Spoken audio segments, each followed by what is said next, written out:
नमस्कार बहिणींनो. सकाळी मी सरकारी दवाखान्याला गेलते बहिणींनो. सरकारी दवाखान्याला गेले तर बघा दर बारीनं पैशानं दवाखाना करते ना. तर ह्या बारीनं ते तिथले दवागोळी देतात ना. ते सर म्हणले तुमचं आधार कार्ड आहे का तुमच्याकडे, मी फ्री करून देतो. तर मी म्हणलं हाय सर, घरी आहेस, मी घेऊन येऊ का. आणि बघा किती लांब आहे दवाखाना, लय लांब आहे दवाखाना.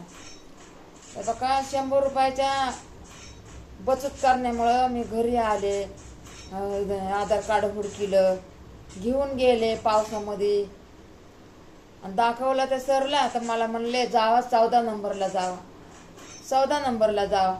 तर 14 नंबरला गेले तर तिथं होते मॅडम होत्या. तर तिथं पण नाव एक येतं एक जातं, एक येतं एक जाते. तरी पण मी म्हणलं जाऊ द्या, आपलं काम आहे, उभं राहायचं, आपलं काम होईल. तर दरबारचे 100 रुपये तेवढेच बचत होते. त्या लालचीनं मी थांबले. तर मग नंतर म्हणले या काय काम आहे तुमचं.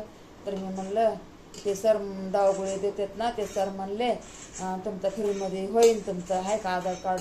तर मी मॅडम म्हणलं घरी जाऊन मी घेऊन आले आधार कार्ड.